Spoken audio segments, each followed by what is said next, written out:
Hello and welcome to BA Brew. I'm Debbie. I'm Jonathan. I'm Dave.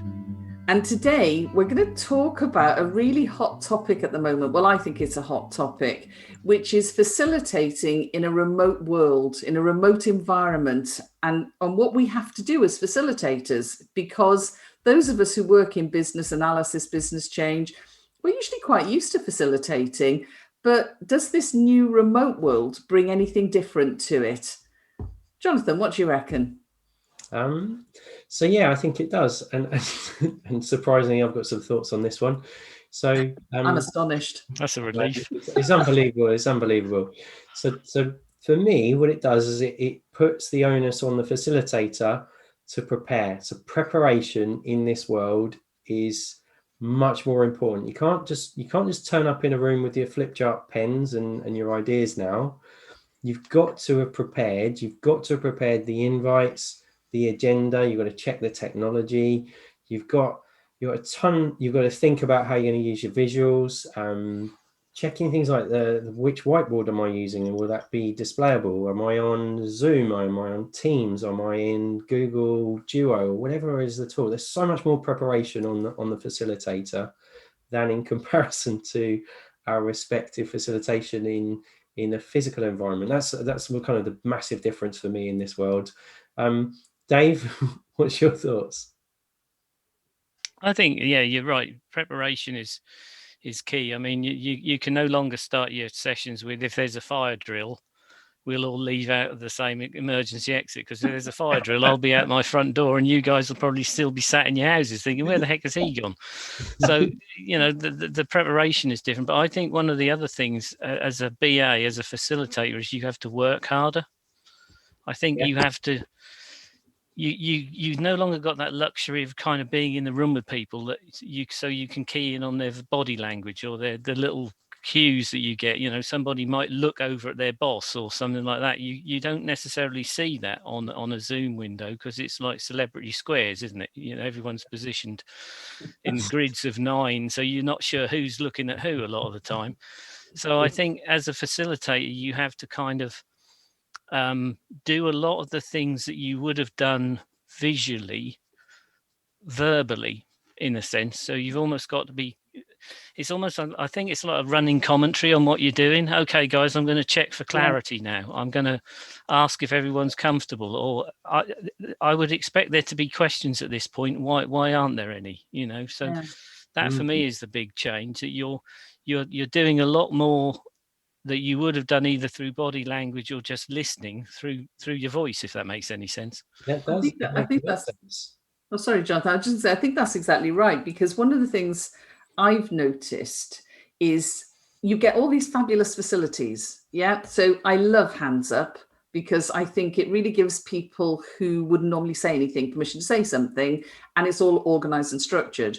But you do have to, you're right, you do tend to find yourself saying things that you wouldn't normally say. So for example, I quite like it when people also post comments in the chat. Okay. And so as part of the facilitating, you know, some people prefer to type in a comment rather than saying it, or somebody's speaking and they want to put something in. But initially I found myself reading out what was in the chat, and then suddenly thought, everybody else can read what's in the chat. Why are you reading this to them? Yes. Which give yourself some thinking time, Debbie. So that was a moment. But then I moved into, right, what I now need to do is interpret what's in the chat back to the group so that we can further the discussion. Do you know what I mean? Yeah. No, I think that's really true. I mean, I found myself, when we were doing the BA sessions for the conference, I said at one point to my slide, I'm not going to read this slide out to you. And then halfway through the slide, I realized I just am actually reading the slide out to you. So I think that sort of thing is interesting, isn't it? Because you're kind of having to multitask. Yeah. But you're also having to, like a facilitation, you're having to play that back to the group through a different lens as well. Yeah. I suppose one of the things that you don't get so much of is the multiple input scenarios that you used to have when you're in a room with people. So someone will be saying something, someone else will have a question, you'd be trying to capture it, and then you'd be thinking, I've got to go back to Fred in the corner because he looked like he wanted to say something, but he didn't. You don't get that so much on virtual stuff because people can't talk over each other as much, which I suppose is a bit of a bonus. Well, that body language thing, Dave, I think it's really important, because quite often I find myself facilitating discussions where I can see only dots on a screen. Yeah. And so one of the things that I think's changed is, as a facilitator, you've got to really work hard to bring people into the discussion and ask the questions and check for understanding. But also, you'll be very resilient. So if you've got dots and you're faced with silence, you have to be, if you raise a question to a group, you have to be comfortable that there may be silence whilst the group thinks about your question, and allow a pause. And that's something that I found that's quite difficult, to be comfortable in silence as people think, right, I'm going to come off mute, because it does take a few seconds to come off mute and to put forward your ideas. But I think resilience has got to go up in this environment for us as humans facilitating. Yeah, I think that's really true. And I in my training stuff I call it the Depeche Mode moment. Enjoy the silence. You've actually got to kind of be able to just throw a question out there and just be comfortable with not doing it. In fact, I was thinking about writing an article recently on the Japanese term ma, which is negative space. Ooh. Which is basically the concept in Japanese artwork is a lot of the time it's the space that is there in the picture just as much as the subject. And one of the things I have in my mind when I'm presenting and facilitating is there has to be a rhythm and a cadence. And sometimes as a facilitator, you don't want to fill that space in the workshop with noise. You actually just want to kind of take a pause and let people reflect. And when I used to do some of the community stuff at my previous employment, I'd always start the meeting with a picture of a Japanese flower arrangement if it was a practice meeting, so everyone would get that kind of relaxed vibe. And I think this is one of the advantages that this new remote or virtual or whatever we want to call it, matrix facilitation or whatever, does allow us to do, is experiment with formats. If you want people to think, you can almost bring up a slide that says thinking time, with a picture of a sunset or something, and you can almost start to orchestrate it a little bit more, which is a double-edged sword, because you don't want it to become too much of your own creation, I think, but there is an opportunity to be a bit more creative with the way you run the sessions. I think, sorry, Jonathan, we keep talking over each other today. It's a great example of the constraints of the virtual environment. Facilitate us. I was thinking about music, Dave, in terms of that, bringing your personality and character into the environment, because we're in our own homes as we're facilitating, or we're in an office, but most of the time we're in our own homes, and you bring a bit more of your personality into your sessions in a way that maybe is a bit more acceptable in this remote environment than maybe we'd felt comfortable doing in the physical environment in terms of facilitation.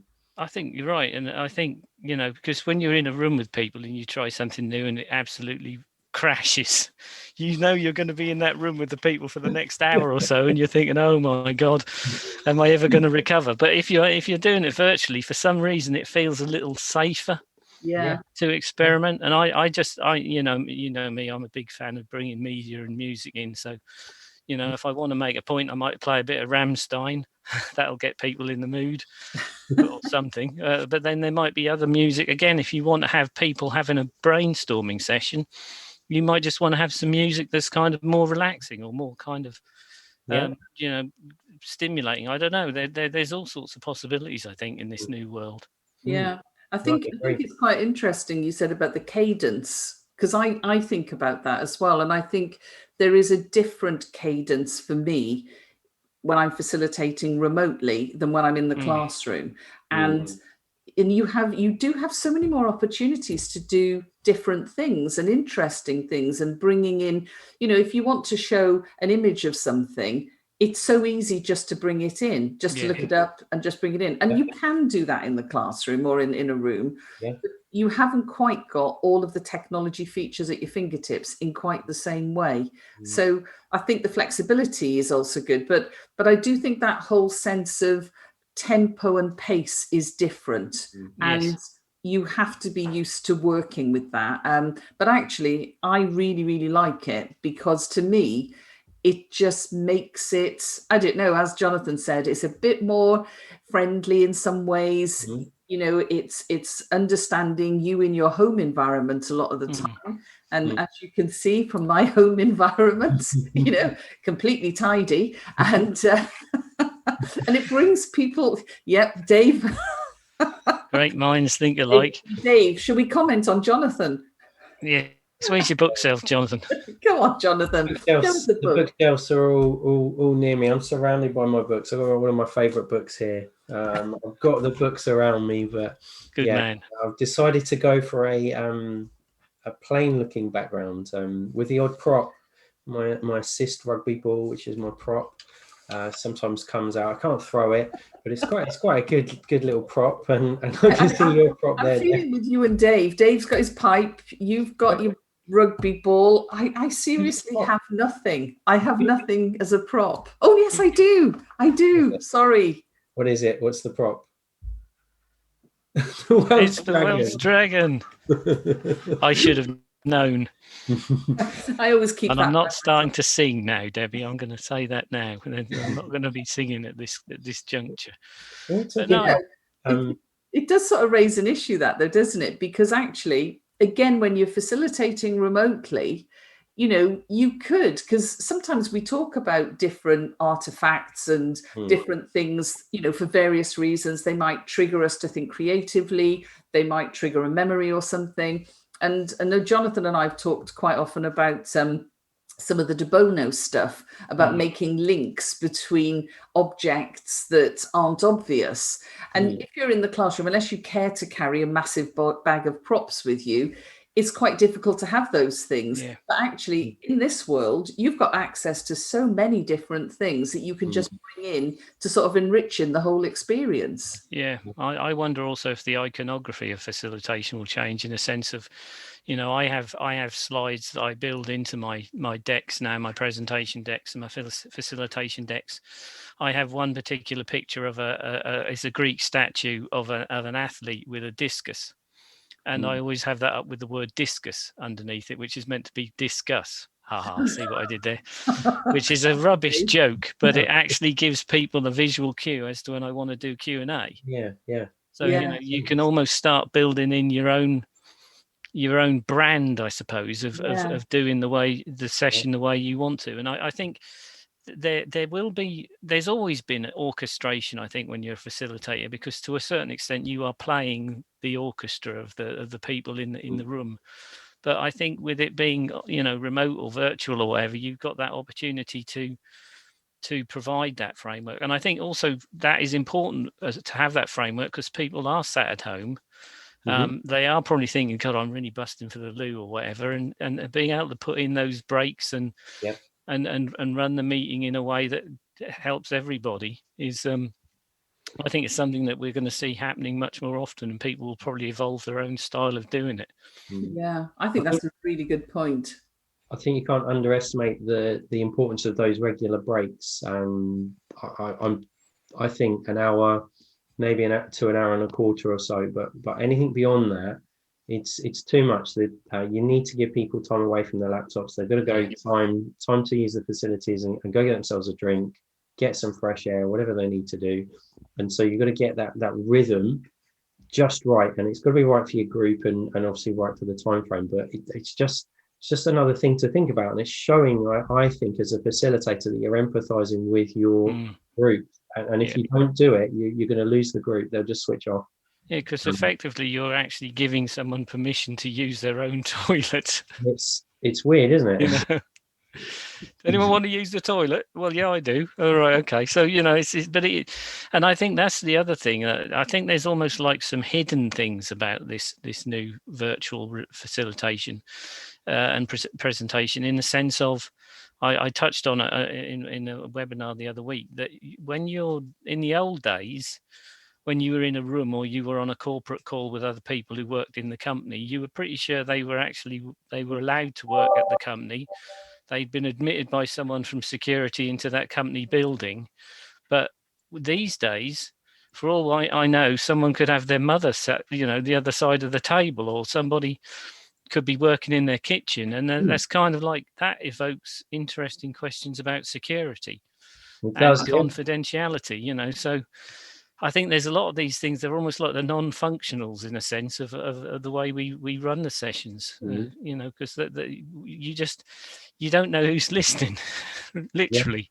Yeah, I think absolutely. That's a really good point, because, I've been on sessions where people have not had their video on, and sometimes not audio as well, and then discovered that there's 5 people sitting around a desk or a table. And I think there's a certain ethics around that, personally. Yes. And I actually think that maybe that will evolve as well, is the sort of ethical side of remote facilitation, because there is a certain, I think, ethical question, I would call it, over agreeing to a meeting and then having other people there without announcing their presence. Yeah. I don't know if you've ever encountered that. I've had that a couple of times. I've seen in telephone conference calls in previous workplaces, whereby someone would not announce themselves. You hear a bleep, you don't know who it is, and then towards the end of the conversation, they announce themselves and say that they've been in and they've been listening, but just haven't spoken. And I don't think this is it's not a new phenomenon. It's a phenomenon that I think, I can't say that word clearly, but it's one that's it's one of those things more prevalent. It's more prevalent. I think people are doing it more, but it's been there for a while. Telephone conference calls where people are just like, it's a weird, like, lurking behavior in the background, and they're not speaking. And it's about professional integrity for me. You should announce yourself completely. Be in the room. And particularly if you're working on a project which may have perhaps a non-disclosure agreement on it, absolutely, yeah. You could actually be getting yourself into legal difficulty, I think. So, it's almost like I think we'll have to work out ways of saying, now, are we all in a position or a place where we have got confidentiality? I think one of the things I sort of have in my head is, would I do this behavior in the office? If I'm behaving like this on a Zoom call, would I do this in the office if I was with my colleagues? And the chances are that might give you a kind of, at least a warning line of where your behavior might be getting, unprofessional, perhaps is too strong a word, but you need to keep yourself in the right headspace, I think. Let me just change the subject for a second. What are your guys' views on that awkward few moments before the meeting starts? So you're due to start at 9 and you've opened up the call at 5 to 9. How do you navigate that conversation, that early conversation where maybe the group doesn't know each other? What do you do? Do you play music? Do you do the gentle chit chat? Any tips?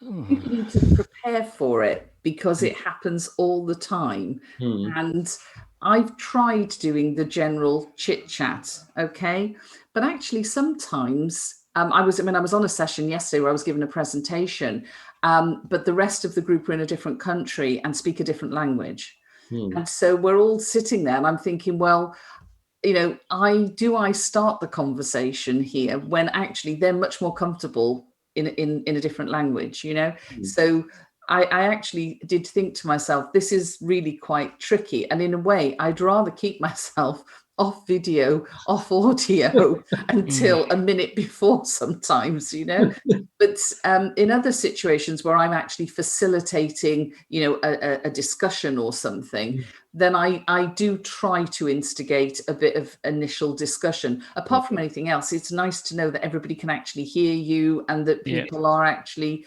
taking part in it, I set the tone. that initial hellos, and it can really set the tone for the session if you do it well, and it can go wrong, obviously. Yeah, I tend to have like I'll do like a placeholder slide at the start, which is obvious, pretty obvious for everybody, just what the session is. But occasionally, what I also don't believe it. I think I'm just having an Amazon delivery. Would you absolutely believe that? I just better go and answer the door. This is a classic example of how things can go wrong in the virtual world. Bear with me, callers. This is important to me. I shall return. Right, so I'm going to go get my dog and ask my dog to bark now, Debbie. Just to do another thing that could go wrong. Maybe you could have some tech issues as well, Debbie. On that bombshell, I'd like to draw this BA Brew to a close. Thanks so much, Dave and Jonathan, for a really real fun conversation. And if anybody wants to contact us with any discussions that they think we should consider covering, or any comments at all, please email us at babrew@AssistKD.com. Thank you. Thank you. Cheers.